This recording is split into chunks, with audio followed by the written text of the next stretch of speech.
The theme given to me is on restoration. Ya, saya diberikan tema yaitu pemulihan atau restoration. Restoration is a very special word. Pemulihan ini adalah kata yang sangat istimewa. Most of the time we define restoration as fixing that which is broken so that it goes back to the original condition. Seringkali kita mengartikan pemulihan sebagai mengembalikan sesuatu kepada posisinya yang semula. Is that correct? Betul ya? Wow, you're so quiet. Kok semuanya tenang saja? Is that correct? Betul? I give you permission to talk to me. Saya kasih izin saudara untuk katakan amin kepada saya ya. I also give you permission if you are tired you can sleep. Saya juga kasih izin kalau capek boleh tidur di sini. Boleh. No problem. Silakan, boleh tidur. Just don't snore, that's all. Jangan ngorok aja yang penting. Because some of you may be tired, that's why you cannot say amen. Mungkin kecapean jadi gak bisa bilang amin. Restoration as defined is fixing something broken to its original condition. Pemulihan biasanya diartikan sebagai memperbaiki sesuatu yang rusak untuk kembali ke bentuk asalnya. Another definition is taking something old and making it back to its new condition. Definisi yang lain adalah sesuatu yang sudah tua kemudian diremajakan menjadi lebih muda. Right? Betul ya, itu adalah Correct. definisi Is that the dari definition? restoration atau pemulihan. Biblical restoration is different. Tapi pemulihan versi Alkitab itu beda. Biblical restoration does not conform to the normal definition. Pengertian Alkitab tentang pemulihan itu tidak mengikuti apa kata dunia tentang pemulihan. Because when God restore, He restore to something better and something newer. Karena kalau Tuhan yang memulihkan, maka dia akan dipulihkan menjadi lebih baik, lebih hebat dari yang sebelumnya. So tell your neighbor, something better, something greater. Katakan kepada orang di sebelahmu sesuatu yang lebih baik, sesuatu yang lebih besar. So this morning get ready for something greater. Jadi pagi ini bersiap-siaplah untuk menerima sesuatu yang lebih besar. Amen. Amin. Amen. Amin. All right. Now that we got you going. Nah sekarang udah mulai semangat Let's nih. open our Bibles to the book of Exodus chapter 3. Mari kita buka firman Tuhan di dalam Keluaran pasal yang ketiga. As you are opening your Bibles to Exodus chapter 3. Sementara saudara membuka Alkitab dalam Keluaran pasal 3. Nowadays we don't carry the Alkitab to church. Ya kita sekarang udah jarang bawa Alkitab fisik ke gereja. Now we carry the Alkitab on our phone. Ya, sekarang kita bawanya di telepon atau di tab. So please don't look at WhatsApp messages and Ya, text messages. tapi tolong ya yang dibuka Alkitab bukan WhatsApp-nya. Only use your phone to look at the Bible. Ya, cuma pakai handphonenya buat melihat Alkitab. I know some of you already Facebooking, Ya, Instagram. kadang-kadang ada sambil Instagram, sambil Facebook. Some of you online. Ada yang online. All right. So when God restores, Jadi ketika Tuhan yang memulihkan, take for instance, all humanity sin, right? ya, contoh, dosa seluruh umat manusia.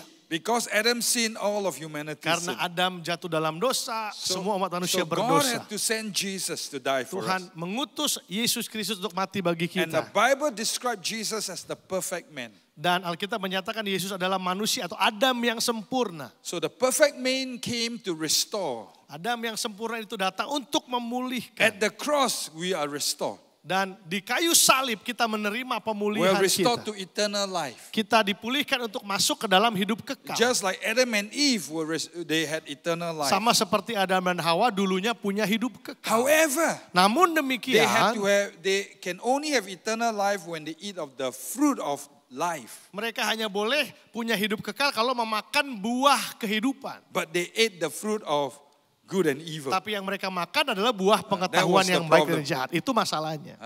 As long as they eat the fruit of life, they can live for eternity. Padahal kalau mereka makan buah kehidupan, maka dia akan hidup kekal. So as a result, we all die. Akhirnya kita semua mati. But through Jesus Christ, Tapi melalui Yesus we are restored to Kristus, eternal life. kita dipulihkan jadi punya hidup We don't have kekal. to eat the fruit anymore. Kita nggak harus See, makan lagi something buah better, kehidupan something lagi. greater. Itu sesuatu yang lebih baik, And sesuatu yang then lebih in besar. John chapter 10 verse 10, Dan kemudian di dalam Yohanes pasal 10 Jesus ayat says 10 you not dikatakan, only have eternal life, engkau bukan hanya punya hidup yang kekal, but you will have abundant life. Engkau juga akan punya hidup yang berkelimpahan. Hallelujah. Haleluya. So all of us have both eternal life Jadi semua kita and punya abundant life. hidup kekal dan hidup berkelimpahan. So you see, biblical restoration is God doing something greater and better. Sekali lagi, kalau Alkitab punya versi pemulihan itu menjadi sesuatu yang lebih baik dan lebih besar. And in the story of Exodus chapter 3 verse 1, Dan di dalam kisah di Keluaran 3 ayat 1, we see the story of Moses, kita melihat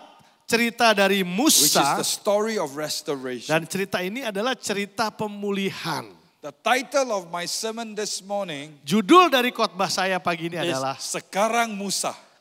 Sekarang Musa. Now Moses. Ya, kalau dalam bahasa Indonesia, adapun Musa.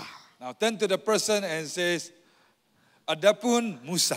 Ya, bilang sama kanan kiri saudara, adapun Musa. Ada di ayatnya ya. Coba ditayangkan. This ayatnya. morning, my 3 points I will give to you right now. Nah, ada 3 poin yang saya bagikan pagi hari ini. Because some of you are very tired, you need to sleep. Ya, karena ada beberapa yang perlu cepat tidur, jadi saya kasih poinnya langsung di depan. Huh? Because some of you are trying to sleep and wake up at the same time. Jangan tidur dan bangun dalam saat yang bersamaan. So I rather you have a good sleep. Mendingan saudara tidur dulu. Sleep 10 minutes, wake up, Tidur listen dulu to the 10 rest of menit, my sermon. baru dengerin khotbah saya. Okay? Okay? Oke? Boleh? Alright. The 3 points. First point, Poin yang pertama, Moses. Musa. Turn to the person and say, Bilang Moses. sama kanan kiri saudara, Musa. Second point, Poin yang kedua, Moses. Musa. Gitu ya. Louder, louder. Yang kayak lebih Moses. kenceng, Musa gitu. Third point, Poin yang ketiga, Musa. Musa. Turn to your neighbor and point at them. Tunjuk mereka bilang, Musa. Musa. Very simple, 3 points. Itu 3 poin, simple aja. You will remember for the rest of your life. Seumur hidup saudara akan ingat 3 poin ini. Now, we start with Mari kita belajar Adapun Musa. pelan-pelan. Adapun Musa, kita mulai dari situ. You want to read it? Ya. 3 ayat 1 berkata seperti ini. Adapun Musa, ia biasa menggembalakan kambing domba Yitro mertuanya, imam di Midian. Sekali ketika ia menggiring kambing domba itu ke seberang padang gurun, sampailah ia ke gunung Allah, yakni Gunung Horeb. Father, bless the reading of this word. Bapak, Engkau berkati pembacaan firman Tuhan And I ini. thank you for impartation. Aku bersyukur atas impartasi In Tuhan. Jesus' name. Dalam nama Yesus. Amen. Amin. The story of Moses Jadi cerita tentang Musa ini. started from the point that he was floated down the river Nile. Ya, dimulai kalau saudara baca di Alkitab dari Musa ditaruh di atas air. And he was floated down because the king of Egypt wanted every child of a certain age to be killed. Waktu Musa masih bayi, dia ditaruh di atas air karena Raja Mesir ingin semua bayi Israel dibunuh. But Moses' parents hid him in a basket and wore him in a Hebrew clothes and floated him down the river. Tapi orang tuanya Musa pakaikan baju orang Ibrani, lalu taruh Musa di atas air dan dialirkan ke aliran sungai. The princess of Egypt was taking a bath in the river. Lalu putri Fir'aun lagi mandi di sungai itu. And she heard the cry. Dan dia dengar tangisan seorang And bayi. so she found this baby in a basket. Dia temukan ada bayi yang ditaruh dalam keranjang.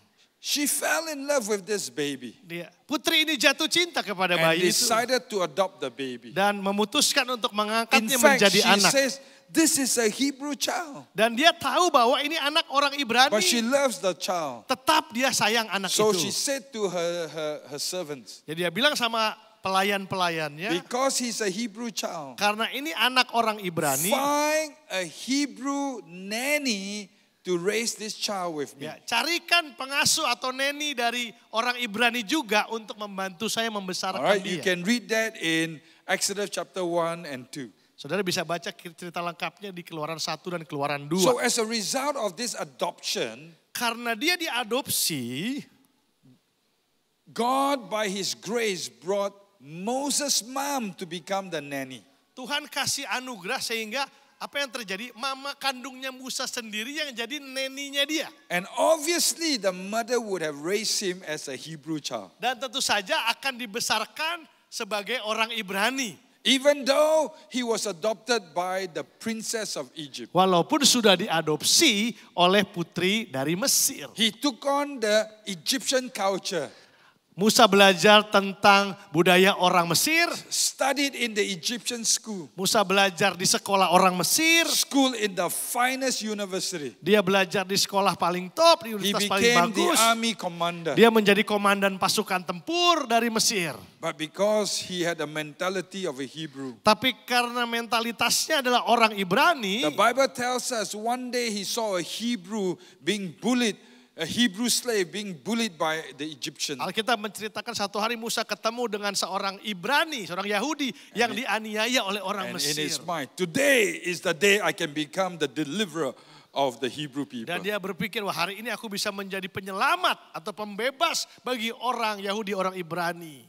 And through one mistake of killing the Egyptian, Dan hanya karena satu kesalahan yaitu membunuh orang Mesir. he ran away into the desert. Akhirnya Musa harus lari ke padang gurun. Now the Bible records for us right now in Exodus chapter 3. Dan disitulah kita mulai cerita Keluaran pasal So- 3 ayat 1. So I'm going to come down because I need to see you. Saya mau turun ke bawah supaya bisa lihat saudara lebih jelas. Okay. You Okay. say even you say not okay, I'm coming down. Gak apa-apa, mau gak oke juga saya tetap turun. So Moses Jadi Musa ran away from the palace, melarikan diri dari istana Mesir. left his ambition, Dia tinggalkan semua ambisinya. left everything Dia tinggalkan because he segalanya. was afraid that the king of Egypt would kill him. Karena dia takut Raja Fir'aun atau Raja So Mesir now akan he is in membunuh the dia. desert. Sekarang dia ada di padang In gurun. the desert, he Dan- found a wife. Dan di padang gurun dia dapat istri, He dapat married jodoh. the daughter of the prince, the priest of Midian. Dia menikah dengan salah satu anak dari imam di Midian. So the Bible records for us, Jadi Alkitab mencatat, now Moses was tending the flock of Jethro, the priest of Midian. adapun Musa mengembalakan kambing domba milik mertuanya, Yetro, imam Midian. So when we read this, Sudah kalau kita baca when we ini, read the Bible, now Moses, ya, adapun Musa kita baca, adapun Musa. it's read like a story. Itu seperti sebuah dongeng, sebuah cerita. It's read like any account, like any story. Seperti cerita biasa It aja. doesn't mean anything for us. Kayak nggak ada artinya buat kita. My first point now, Moses, Sekarang poin pertama saya, Musa. Adapun Musa it's about the story of a man's life. adalah cerita tentang seorang pria. It's about the condition of this man. Adalah cerita tentang kondisi pria And ini. the story of his life and the condition of his life is very applicable to many of us. Dan cerita hidupnya Musa ini sangat berkaitan dengan cerita kehidupan banyak Because orang. all of us, when we were birthed into the world, Karena setiap kita waktu kita dilahirkan di bumi ini, when we came into this world as a baby, kita datang di bumi ini sebagai seorang bayi. with the first cry of a baby in a hospital, Kita nangisan yang pertama di rumah it was a sakit. cry of promise. Itu adalah sebuah tangisan yang It penuh was dengan a janji. cry of hope. Ya, tangisan It's a pengharapan, cry of success. tangisan kesuksesan. Yeah, you know how I know? Saudara tahu saya tahu dari mana? Because when I was a father, Karena waktu saya menjadi and seorang when I ayah saw my baby for the first time, dan saya pertama kali melihat bayi saya, like many parents, seperti kebanyakan orang tua, we carry our baby up kita angkat bayi kita, and we look into the eyes of our baby. kita lihat mata bayi kita. And I wonder how many of you will say to your baby, Mungkin saudara ngomong sama bayi saudara, you are destined to be a rubbish truck driver. pernah nggak kamu ini ditakdirkan menjadi seorang supir truk pengangkut sampah?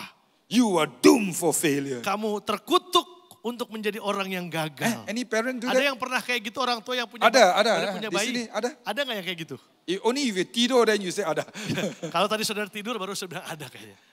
No, we don't. Tidak ada. We don't. Tidak ada. We carry the baby Kita angkat bayi kita. and we say you are going to be a doctor.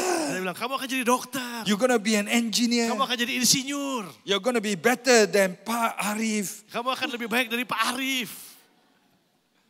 Yeah, we do that. We speak the best. Kita perkatakan yang terbaik. We speak promise into our child. Kita perkatakan janji-janji Tuhan We atas anak speak kita. dreams into their life. Impian-impian atas hidupnya. So all of us, Jadi setiap kita di from sini, the moment we were at the hospital, sejak kita ada di rumah sakit, dreams, sudah ada impian, promise, sudah ada janji. a great life was spoken into us. Hidup yang dahsyat itu diperkatakan kepada All of kita. us started with a promise. Kita semua mulai A big dengan bang. sebuah janji.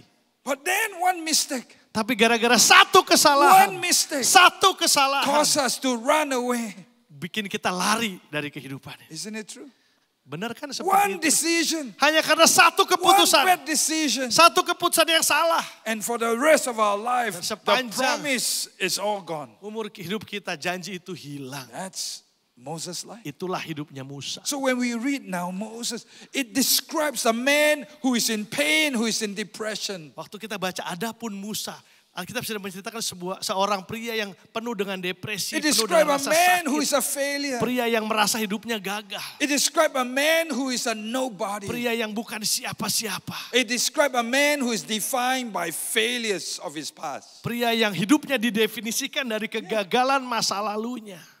Yeah, some of you, Beberapa di antara saudara, you look at this beautiful girl engkau pernah lihat ini cewek cantik and you banget. say, oh, she's so beautiful, she's my wife. Wah, dia adalah jodohku. Then you pursue her. Lalu kejar dia. How many of you sitting with your spouse? Siapa yang duduk sama suami atau istrinya? And you pursue her. Saudara kejar Then you dia. got married to her. Akhirnya nikah sama perempuan And then itu. suddenly on the night, you see her take out her wig. Tiba-tiba waktu malam pertama buka You wig see dia. her take out her eyelashes. Alisnya dicopot. You see her take out bulu her matanya. teeth. Giginya juga. But for some of the ladies, you marry this man. Atau buat ibu-ibu engkau menikahi pria He's got a ini. great career. Tadinya kerjaannya hebat, bagus. He's like somebody who is serving in the leadership of the church. Pemimpin gereja. Then you marry him. Waktu dinikahi. Oh, it's a bad mistake. Ternyata sebuah Because you kesalahan. discover Karena baru tahu. you are the beauty, tetapi he's the beast. Your whole marriage life gone. Wah, hidup pernikahan saudara hilang. One mistake. Hanya karena satu kesalahan. One decision. Satu keputusan. Like Moses, Seperti Musa. you are in that state. Engkau seperti Musa di tempat itu. You say, but Pastor, how do you really know he was in that state? Tapi Pak Pendeta tahu dari mana dia ada di dalam Let me keadaan show yang buruk. you his mental state. Saya jelasin sama saudara The apa yang Bible menjadi says, kondisi Musa. okay, the verse is there. Ya, coba ditayangkan ayatnya ya. Adapun Musa, Moses led the flock to the far side of the desert. That's what the Bible says. Alkitab bilang dia tuh bawa kawanan dombanya ke tempat yang jauh di padang gurun. The Bible says he led the flock to the far side of the desert. Ke seberang padang gurun. Now, the Hebrew gives good meaning. Nah kalau saudara baca ayat ini dalam bahasa Ibrani ada arti yang bagus. The Hebrew says, in the Hebrew Bible, the translation for the far side of the desert Ya, arti dari seberang padang gurun itu dalam bahasa Ibrani describe a place that is desolate. adalah tempat yang terpencil. Describe a place that is barren. Tempat yang kering, tandus. Describe a place that is fruitless. Tempat di mana tidak ada buah di sana. Now, let me ask you, if you are a shepherd, Coba saya tanya, kalau saudara kerja jadi gembala where kambing would domba, you lead your flock to? kemana engkau akan bawa kambing dombamu? To the green pasture Ke or to padang the rumput desolate hijau place? atau ke tempat yang kering dan Let me tandus? ask some of this student. Coba anak-anak youth nih saya mau tanya, kalau kamu jadi gembala domba mau bawa dombanya Where would you kemana? lead the flock to? Ke padang rumput yang hijau. Ya, green grass. Why? Kenapa? Why not to the desolate place? Agar domba itu bisa memakan rumput hijau itu dengan sehat gitu. Because the sheep and the goat needs to makan, right? Iya kan perlu makan ya. If you lead them to the desolate place, you must be gila. Kalau ke padang gurun itu crazy saudara. But why did he do that? Kenapa kok bisa Musa Ask bawanya ke yourself, situ? why did Moses lead the Coba. flock to the desert place? Tanya dirimu sendiri, kenapa It's kok not just, Musa it's far from the desert place, right to bawanya nothing. bukan cuma ke padang gurun, tapi ke seberang padang The gurun. desert place is bad. But worse, he went from the worst place to the extremely worst place. Padang gurun aja udah jelek. Seberang padang gurun lebih buruk lagi saudara. Why? Kenapa? Why? Because when he got up, that he was not thinking. Karena pagi itu waktu dia bangun, It shows the condition of Moses. pikirannya udah kurang waras. He was so troubled. Ya, dia pikirannya nggak benar. He was so defined by the failure in his life. Dia penuh dengan pemikiran He tentang was kegagalannya. he was caged by his past. Dia dipenjara oleh masa lalunya. He cannot think right anymore. Dia nggak bisa berpikir dengan jernih Because lagi. once he was somebody. Karena dulunya dia seseorang He yang was the penting. prince. Dia ada sang pangeran dulunya. One word and everything happened. Cuma gara-gara satu perbuatan. One Semuanya look hilang. and people bring him stuff. Sorry, dulu waktu dia ngelihat sesuatu orang kasih sama dia. Dia minta sesuatu orang kasih sama dia. He never had to kerja. Dia nggak pernah harus work, saudara. Now he has to take care of the flock. Sekarang harus ngangon kambing domba kalau You bahasa know how sad Jawanya. that is? Sedih, saudara. His mind was so depressed. Pikirannya depresi. His emotions is gone. Perasaannya juga berantakan. The lowest point of life. Titik terendah dalam Some hidup. of us are in that place. Dan beberapa di antara kita ada dalam posisi itu. Some of us are there because of a bad decision. Karena pernah bikin kesalahan di masa lalu. We partner with somebody for this Kita project. mungkin join bisnis sama satu And orang. we realize it's a bad mistake. Tiba-tiba kita sadar itu adalah sebuah kesalahan. We sign a contract just Kita- to discover it's a bad contract. Tanda tangan sebuah kontrak yang ternyata kontraknya itu jelek. We're in that place. Kita ada di posisi That's itu. why we cannot sleep. Sampai nggak bisa tidur. We try to sleep, but we cannot sleep. Pengen tidur nggak bisa We tidur. keep tossing in bed. Ya, muter-muter aja di kasur. God knows. Tuhan tahu. God sees you. Tuhan lihat saudara. Like Moses, you are tossing. Seperti Musa engkau gelisah. Now the Bible makes it very clear. Alkitab mengatakan dengan jelas. Now Moses was tending the flock of Jethro, his father-in-law. Apalagi dikatakan Alkitab, dia mengembalakan dombanya siapa? Mertuanya, Yitro. Number one, he became a nobody. Yang pertama dia udah jadi Number orang yang two, tidak ada he has to apa-apanya. work for father-in-law. Nomor dua dia harus kerja buat mertuanya. You know how bad that is? Saudara, sudah tahu seberapa buruknya itu? But in case you're working for your father-in-law, I'm sorry. Ya, mohon maaf ya buat saudara yang kerja buat Hopefully mertua. your father-in-law is not like that. Mudah-mudahan mertua saudara gak kayak Yitro. Let me speak to the men for a while. Ini bukan men seminar, but let me speak to the men for a Saya while. mau ngomong kepada para pria dulu nih. Most men, and I tell you, something happened when we hit 40 years old. Ya, kebanyakan pria ketika udah nyampe usia 40 itu ada sesuatu yang The terjadi. moment we hit 40 years old as a man, Ketika kita nyampe usia 40, something happens on the inside of us. ada sesuatu yang terjadi dalam hidup kita, dalam hati kita. We want to be our own man. Biasanya kita mau jadi bos bagi diri kita sendiri. If we're an employee, suddenly we want to start something, be our own Tadinya employee. kita karyawan, tiba-tiba umur 40 kepingin punya usaha sendiri. Isn't it true? Bener gak This pria-pria? is universal around the world. Ini normal, universal seluruh Whether dunia. you're orang putih, orang Cina, orang ASEAN, orang Africa, it's the same. Sama sudah, orang manapun sama. Something happens on the inside of a man. Ada sesuatu yang terjadi dalam hati We feel seorang. we have stepped into the promise of maturity. Ya, kita seperti mau masuk ke dalam kedewasaan. Moses, Musa, because the first 40 years he was in the palace. 40 tahun pertama dia di istana. This Exodus chapter 3 is now 40 years in the wilderness. Nah, ya, Keluaran pasal 3 ini adalah 40 tahun kedua bagi hidupnya. Now in those days people live long life. Ya, zaman itu orang itu umurnya panjang. So this is what we call the second 40 years of his life. Jadi ini adalah paruh kedua, 40 tahun kedua dalam hidupnya Musa. In this second 40 years of his life, there comes a crystallization that I need to do something. Lalu timbul kesadaran bahwa aku ingin melakukan I need to sesuatu. be my own man. Aku ingin menjadi bos buat But diriku the problem sendiri. is he wasn't his own man. Tapi problemnya adalah dia bukan bos bagi He dirinya has no sendiri. money. Dia gak punya He uang, has no future. gak punya masa depan. He has to work for father-in-law. Dia harus kerja buat mertuanya. If it's me, I will not work for my father-in-law. Saya gak mau kerja buat mertua saya. Yeah. Why should I work for my father-in-law? Kenapa saya harus kerja untuk mertua saya? And let me put it this way. Sekarang saya jelaskan. I have 2 kids. Saya punya 2 anak. My first kid is a girl, Anak saya yang pertama my perempuan. daughter. Ya, putri saya. She is 34 tahun. Ya, dia itu 34 years old. She's married Sudah menikah, and I have got 2 grandkids. saya punya 2 cucu. See, I look very young, Ya, right? kelihatan muda ya Pak I Dom ya. started at 5 tahun. Iya. Then I have a son. Lalu saya punya anak laki-laki. Sekarang 30 tahun. Usianya sekarang 30 years old. So anybody who is between 21 Cewek-cewek to 27 yang years old, usianya 21 sampai 29 years 27, old, if you need a husband, kalau perlu please calon see suami, Pastor tolong daftar ke Johanna. Pastor Johanna Send buat- your application tolong in. kirim surat Because my lamaran. son belum kawin. I need to get him married. Ya, saya mau bantu dia cepat dapat jodoh, Saudara. So please send all your applications. Ya, tolong formulir pendaftarannya kirim ke Pastor Tolong, Johanna. terima kasih. She will be my future.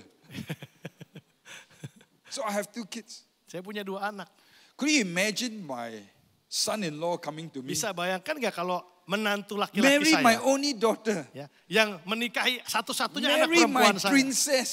ya, putri saya yang tercinta, Marry my firstborn. ya, anak saya yang sulung yang And dia then say, nikahi. Dad, Lalu dia bilang, Pah, I got no money. aku gak punya uang nih, Pah. I need to work for you. Aku mau kerja buat Papa. I'm like, aduh, apa ini? You want to marry her and you cannot provide for her? Mau kawinin anak saya gak punya apa gak bisa menafkahi gimana? Now worse, I have to employ you. Sekarang saya harus mempekerjakan kamu Then I lagi. must out from my pocket give you money. Give you money so that you can give to my daughter. Artinya yang kamu nafkahi pakai uang saya juga dong berarti. Not very good, right? Kan gak bagus. It impacts a man's ego, right? Nah itu egonya cowok pasti Correct, kena not tuh. men. Ya cowok-cowok, ya gak? Bapak-bapak. It will kill me. Kalau saya, It wah will itu gak kill bisa. me. Gak bisa. Saya. If I work for my father-in-law Ya, and he ego look saya at kena. me and say, you useless fella. Ya, jadi pakai uang mertua untuk ngidupin istri gitu ya. That's why I will not work for father-in-law. Saya gak mau. I don't know about you, sorry. Nah, tapi buat saudara, saya gak tahu ya, saya minta maaf. That was the point of his life. Itulah posisi hidup Musa pada saat itu. Even ego he does not have. Bahkan ego aja gak boleh He had punya. to tremble on his ego and live by the mercy of Dia father-in-law. harus hidup dari belas kasihan mertuanya. Now, you need to understand in those days, Dan saudara perlu ngerti budayanya when orang. you work for father-in-law, Yeah. it doesn't mean that you have your monthly wages. Saudara kalau di dalam budaya Israel zaman itu, no. kerja sama mertua gak punya If gaji tetap. father-in-law is happy with you, Kalau bulan ini mertua happy, he give you your wage. gajinya gede. He not happy with you, Besoknya gak he happy, give you kosong. gak dikasih apa-apa. Nothing. Because you live under his roof. Karena engkau tinggal di rumahnya dia. He's already providing food for you. Dia udah kasih makan. Are you hearing me? Itu budayanya di sana. So that's the condition of his Nah life. itulah kondisinya Musa. Maybe you are there, just like Mungkin Moses today. engkau seperti Musa sekarang. And if you are like Moses today, Kalau hari ini kau dalam posisi seperti your Musa. self-image, your self-esteem, your ego is bruised. Percayaan dirimu, egomu udah hancur. Your dreams are broken. Impianmu udah hancur. You have made a mistake. Kau membuat sebuah You kesalahan. can't get up. Kau gak bisa bangkit You lagi. try to get up, but the Kau coba circumstance push you bangkit, down. tapi kondisinya mau membuat kau jatuh lagi. You can't become a somebody, you are Enggak. just a nobody. Enggak, aku bukan siapa-siapa. Promotion passes you by. Enggak ada lagi promosi buat engkau. And listen today, Dengar baik-baik hari ini. there is not just the now Moses. Ternyata Musa itu bukan hanya Musa yang There sekarang. is a now Moses. Tapi ada Musa yang sekarang Everybody Musa. say Musa. Katakan Musa. Second point, Musa Ini means Musa yang kedua nih, Musa. the grace of God. Artinya apa? Anugerah Tuhan. It is the grace of God that met Moses at the lowest point of his life. Anugerah Tuhan mendatangi Musa di titik terendah dalam kehidupannya. When he was not even thinking right and he brought the sheep to the far side of the Waktu desert. dia bahkan gak punya pikiran yang jernih, bawa kambing dombanya ke tempat yang jauh. God looks down from heaven. Tapi Tuhan And lihat God dari saw surga. this man Dan Tuhan lihat pria ini broken, hancur. emotionally wrecked, Secara emosi sudah hancur. mentally in Secara anguish, mental sudah hancur. spiritually empty. Bahkan secara rohani sudah And kosong. God says, Moses, Tapi this is Tuhan your berkata, time. Musa, ini Moses, waktumu. this is your time. Ini waktumu. And God is saying to you, today it's your time. Tuhan berkata kepada saudara, hari ini adalah Today the waktumu. grace of God will come to Hari ini you. anugerah Tuhan akan menjumpai Today engkau. God wants to meet you. Hari ini Tuhan mau menjumpai engkau. Right here in this place, Hari ini di tempat God ini is going to meet you. Tuhan akan menjumpai That's what engkau. it is all about. Itulah arti dari Musa yang Because kedua. now Moses, Karena Musa it's about a burning bush. adalah tentang semak belukar yang It is the menyala, yang burning terbakar. bush, which is the grace of God. Semak yang terbakar bicara tentang God anugerah created a Tuhan. burning bush Tuhan menciptakan semak yang so terbakar. that He can bring Moses to the burning Supaya bush. dia bisa menarik perhatiannya Musa untuk I datang. want you to understand, burning bush is a common phenomena in the desert. Saudara pahamilah kalau di padang gurun semak yang terbakar itu umum. You must understand the desert is so hot, so dry. Karena begitu panasnya dan keringnya padang gurun. Anything Semua that is dead will yang burn up. kering pasti terbakar. In 1993, I was pastoring in Vancouver. Tahun 93 saya mengembalakan di Vancouver, And Kanada. while I was ministering in Vancouver, Waktu saya melayani di Vancouver, I initially told my wife I will be there 2 weeks. saya bilang sama istri saya cuma mau datang ke sana 2 minggu. But from 2 weeks became 2 months. Dari 2 minggu nggak pulang-pulang 2 bulan. 2 months became 2 years. Dua bulan nggak pulang-pulang 2 tahun. And then my wife was in Singapore Ya, istri saya di Singapura with my daughter that was born. dengan anak saya yang baru lahir. And now she's 2 years plus. Sekarang usianya waktu itu usianya sudah 2 tahun anak perempuan saya. And I told my wife, please take no pay leave and bring Natalie Saya here. bilang tolong cuti dan bawa Natalie ke My wife said, Kanada. "Why?" Kenapa? I said, because she better get to know her Saya father. bilang dia harus kenal papinya. Because if not, when she see me Kalau the next enggak, time, Nanti she dia will call ketemu me saya, uncle. dia panggil saya om. So I takut, so I said, better come. Ayo datang semua ke Kanada. So they came and we went on holiday. Mereka datang, kami liburan. We went to Arizona. Kami datang ke Arizona, Now, Amerika. Arizona is a desert place. Arizona itu adalah And we padang gurun. went in the summer. Dan kami of datang di sana 92. pada musim panas. 93, and it was very hot. Panas sekali waktu I itu. remember coming down from the tour bus. Saya turun dari tour bus, dari My bis wife kami. quickly took the kid and went into the lodge. Lalu anak saya dibawa sama istri cepat-cepat I masuk ke was dalam waiting for the penginapan. luggage. Saya masih And ngatur-ngatur. as I stood there at koper. 10 p.m. in the night Kebayangkan, jam 10 malam loh padahal. at the car park, Di parkiran, I could feel the heat emitting through the ground. itu panasnya dari tanah, dari 10 p.m. aspal. in the night, Jam 10 malam. the heat coming out from the ground Panas dari dalam burned tanah. through my sneaker. Sneaker saya kebakar. My soul was getting cooked. Ya, solnya kayak kebakaran. And then as soon as I took the luggage, I walked. And I felt as if I was leaving rubber behind. Ya, sambil bawa koper tuh kayak karet solnya ketinggalan. And so as I was dragging the luggage, I was looking. And my wife looking at me said, what are you doing? Lalu istri saya bilang, "Mbak, kamu ngapain kok Can gitu you walk jalannya? properly? Kok jalannya aneh Why are banget?" you walking this way? Kenapa? I said, wait, I will explain. Oh, saya I tunjukin put the kenapa. luggage in the room. I said, Saya- wait, leave the door open. Saya taruh koper saya bilang tunggu ya, I pintunya dibuka. ran to the convenience store like a 7-Eleven. Saya lari ke minimarket, I bought 2 eggs. saya beli 2 I butir brought telur. the eggs and I told my Saya wife, taruh- wash, tunggu. Coba lihat ya, lihat. Lihat. I broke the egg onto the ground. Saya pecahin telur di atas And I aspal. had goreng telur. Telurnya batang, saudara. Jam 10 malam. It fried. At 10 p.m. in the night, the 2 eggs fried. Jam 10 malam bisa bikin matang telur That's how aspalnya. hot. Itu And that's sedemikian America. panasnya. Itu Amerika. That bukan Middle East. Kalau Timur Tengah Middle East is much hotter. lebih panas lagi, saudara. So anything will fry and burn. Ya akan cepat terbakar. But it was number one, the grace of God that caused a burning bush. Jadi kalau ada semak yang terbakar itu A adalah bush- anugerah Tuhan A yang Tuhan bush that kasih does buat not Musa. burn up, that's the unusual. Tapi yang tidak biasa adalah semaknya tidak habis apinya. Number two, it was the grace of God that brought him there. Lalu Musa dibawa ke sana oleh anugerah And when Tuhan. Moses encountered God in the burning bush, Dan singkat cerita waktu Musa berjumpa dengan Tuhan di semak yang grace menyala. brought the restoration. Anugerah Tuhan membawa pemulihan bagi Musa. The grace of God says, yes, you may have failed in the past. Alkitab berkata bahwa mungkin anugerah Tuhan itu Yes, you may have made a bad decision. mungkin kamu melakukan hal yang jelek di masa yang lalu. Yes, that was a bad thing that you did. Mungkin kamu pernah melakukan yang salah di masa But lalumu. this today, grace will Tapi renew hari you. ini ada anugerah Tuhan yang Grace will tersedia. restore you. Yang akan memulihkan engkau. Grace will now give you your destiny. Yang akan membuat engkau masuk ke dalam destininya hearing Tuhan. me? Saudara mengerti maksud saya? You are not defined by the mistake you make in your Engkau past. tidak didefinisikan oleh kesalahan You masa will be lalumu. defined by what you do Engkau this morning akan when grace didefinisikan. meets you. Ketika sudah mengambil keputusan, waktu anugerah itu datang Because the kepada grace engkau. of God wants to come to you. Karena anugerah Tuhan ingin hadir kepada And hidup God wants to saudara. do something Dan powerful Tuhan in mau your lakukan life. sesuatu yang dahsyat dalam hidup It kita. was in the burning bush. Di dalam semak yang menyala itulah When grace begins to call him to a new future. anugerah memanggil Musa untuk satu masa depan yang lebih baik. The broken dreams that is broken, leave it behind. Semua impian yang dulu tinggalkan itu semua. Because when grace meets you, Karena ketika anugerah Tuhan mendatangi grace saudara, renews your dream. dia akan memberikan impian yang baru. Remember, restoration is something greater, Ingat, something better. Pemulihan adalah sesuatu yang lebih baik, sesuatu yang lebih besar. Yes, you may have a dream that is broken. Mungkin kau punya impian yang hancur. But this morning, now Moses, Tapi Musa yang sekarang, it's where grace will meet you. anugerah Tuhan akan And menjumpai grace engkau. will add something to that dream. Dan And akan make it a memperbaiki. greater dream.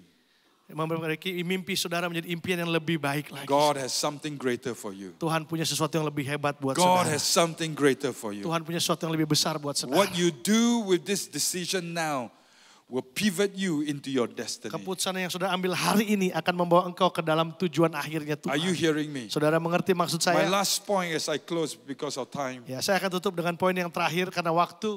When God restores us, Waktu Tuhan pulihkan kita, very often we give excuses. seringkali kita suka bikin alasan. Oh God, I cannot do this. Wah Tuhan, aku nggak bisa. Because you know, I was born in this type of family. Oh, karena aku lahir di keluarga yang seperti ini. My dad and my mom like that. So Papa I'm mama like saya that. seperti ini, saya juga jadi seperti ini. We blame the past. Kita salahkan masa lalu kita. That's why God said, no, Moses. Maka Tuhan bilang, Musa, jangan. No.